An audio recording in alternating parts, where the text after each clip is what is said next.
आज पढ़ रहे हैं अपन बढ़त पिजेन मूवमेंट। बढ़त नाम की जो एक जगह है, प्लेस है, वो बूंदी डिस्ट्रिक्ट में है। Just like the farmers of Bijolia and बेंगू। बेंगू और जो बिजोलिया के जो फार्मर्स थे उन्हीं की तरह the farmers of Bundi state were also suffering from the burden of various types of inputs. कई प्रकार के जो टैक्सेस देने पड़ रहे थे उनसे वो परेशान थे। They were suffering from begar and they had to pay high rates of land revenue. तो सेम प्रॉब्लम्स जैसे अपन ने पहले पढ़ी थी बिजोलिया में, बेगू में, वही समस्या बढ़त के जो बूंदी जो एस्टेट है वहाँ के फार्मर्स की भी सेम प्रॉब्लम्स थी।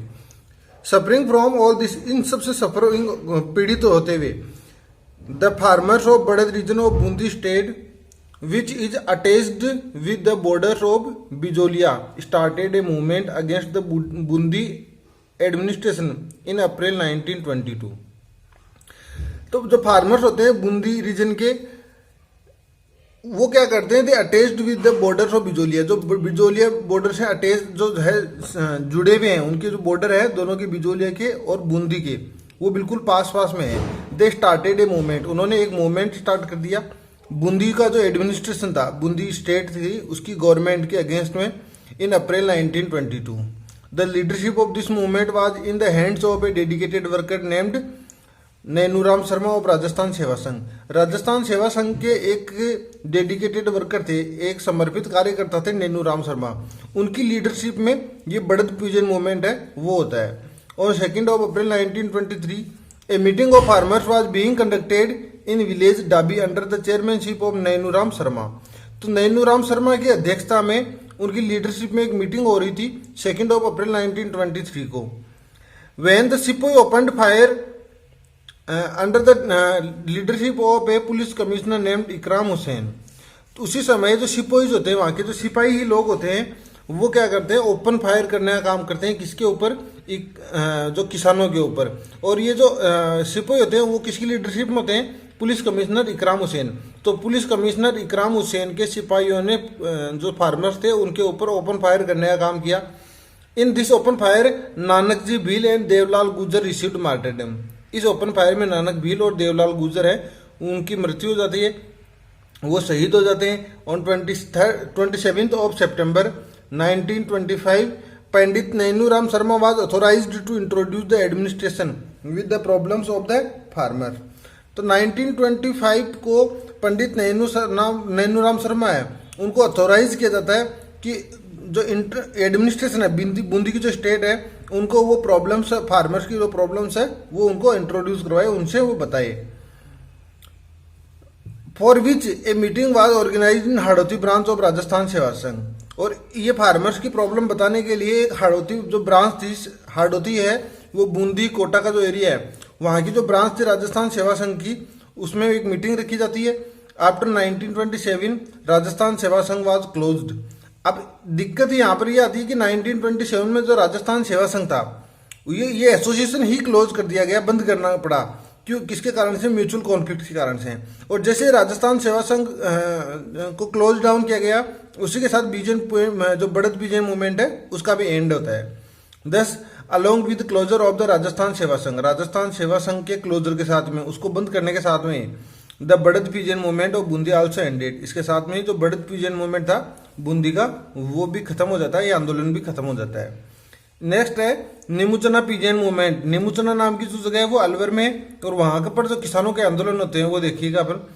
Killing of pigs was banned in Alwar. जो पिग्स थी, सुअर थी, सुअरों को मारने पर बैन था, कहां पर? अलवर में। वाइल दीज पिग्स, जबकि जो पिग्स थी, they use to destroy the crops, और वो फसल को खराब करने का काम करते थे। And vexed by the nuisance of these pigs, और इन पिग्स की से परेशान होकर द फार्मर्स और Alwar began a movement in 1921।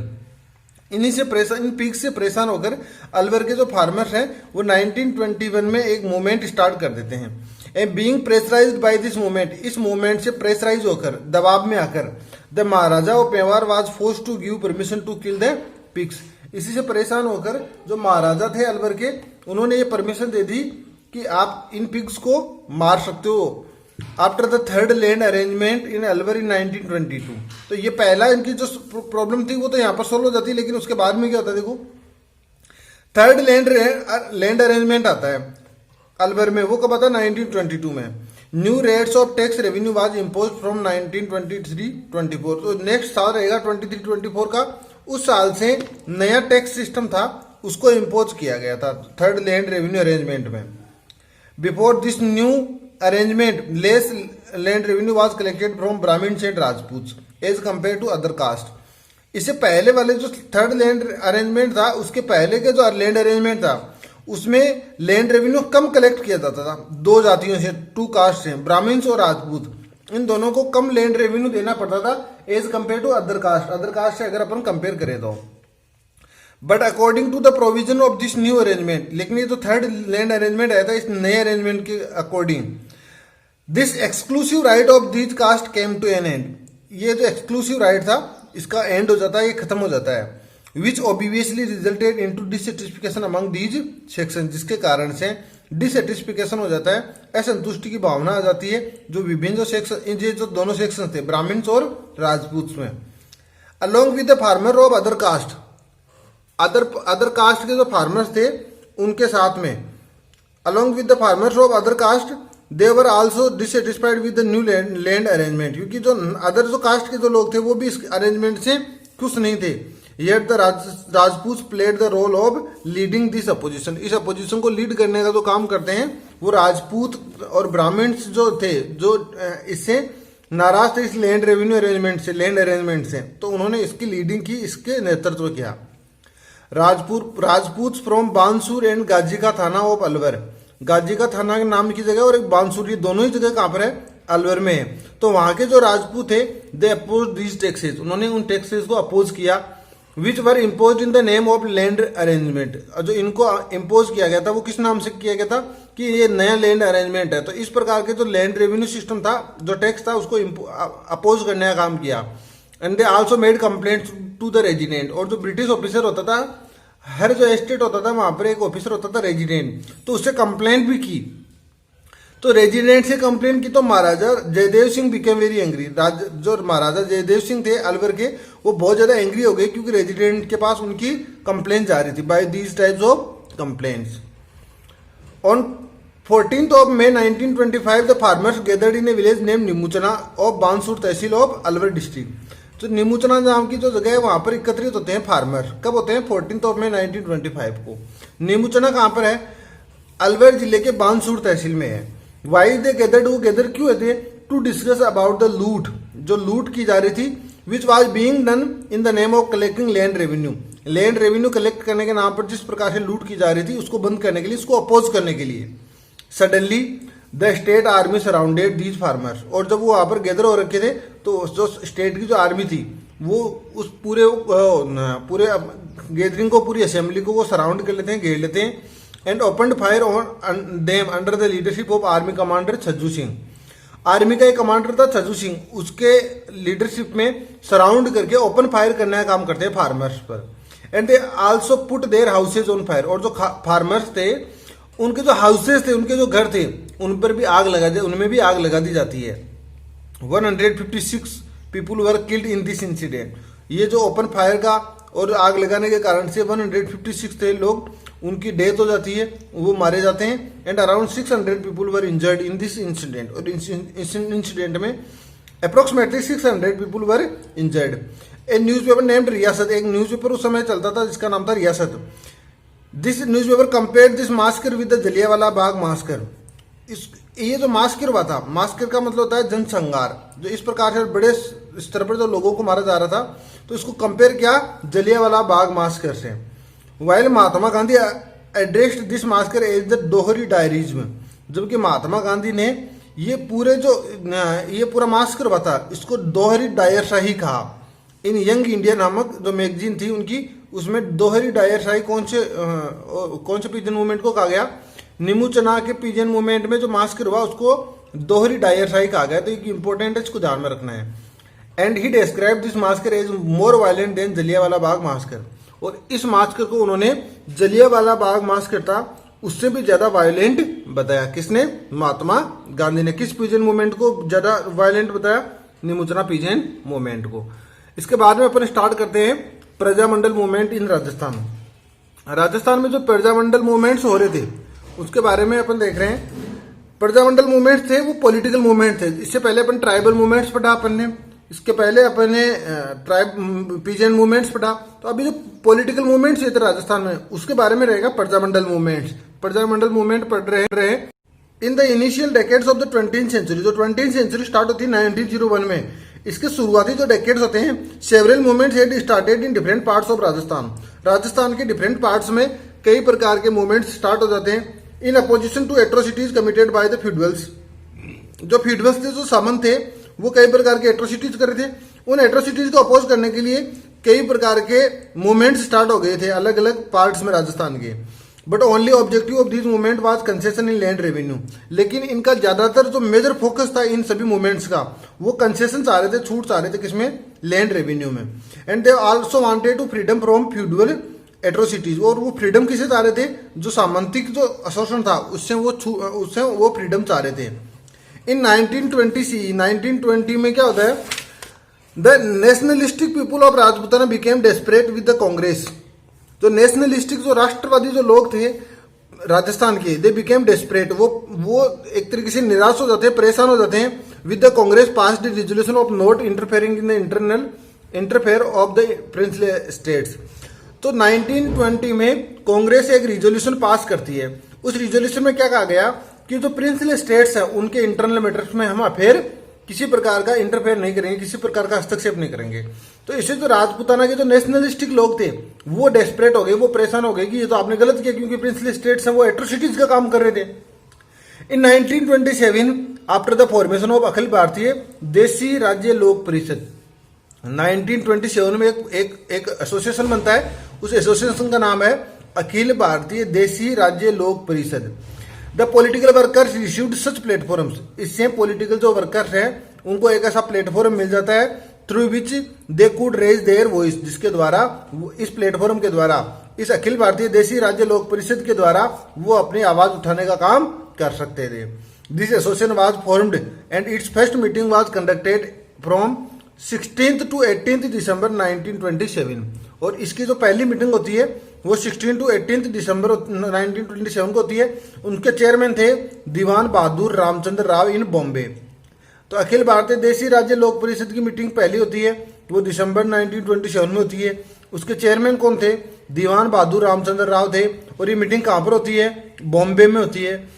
Among the executive members of this association, इसके तो मेजर इंपॉर्टेंट जो एग्जीक्यूटिव मेंबर्स थे उस एसोसिएशन के, 7 members were nominated from Rajasthan. उनमें से 7 मेंबर्स थे वो राजस्थान से नॉमिनेटेड थे, राजस्थान से नामांकित थे। अब ये कौन कौन थे 7 person? Pandit Nainuram Sharma from Kota, Shankarlal Sharma from Ajmer, Jainarayan Vyas and Kanhaiyalal Kalyantri from Jodhpur, Ramdev Podar and Balkrishna Podar from Bikaner and Trilokchand Mathur from Karauli.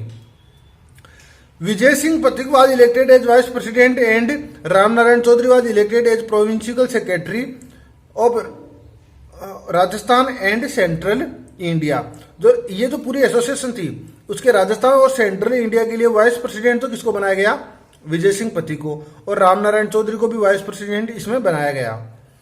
The major objective of formation of this association, ये जो अखिल भारतीय देशी राज्य लोक परिषद थी, इस एसोसिएशन को बनाने का सबसे बड़ा ऑब्जेक्टिव क्या था? What was the major objective of formation of this association? It was to establish a responsible government. एक रेस्पॉन्सिबल गवर्नमेंट, एक जिम्मेदार गवर्नमेंट बनवाना चाहते थे in the princely states under the leadership of their rulers. Leaders थे, जो leadership थी वो रूलर्स को देना चाह रहे थे, लेकिन वहां पर तो गवर्नमेंट है वो रेस्पॉन्सिबल होनी चाहिए और वो लीगल एंड पीसफुल वे, और लीगल यानी एक वैधानिक, एक कानूनी तरीके से हो और शांतिपूर्ण तरीके से वो गवर्नमेंट एस्टेब्लिश करना चाह रहे थे। After resolution of supporting the movement, इस मूवमेंट को सपोर्ट करने के लिए एक रेजोल्यूशन पास किया जाता है, एक प्रस्ताव पास किया जाता है।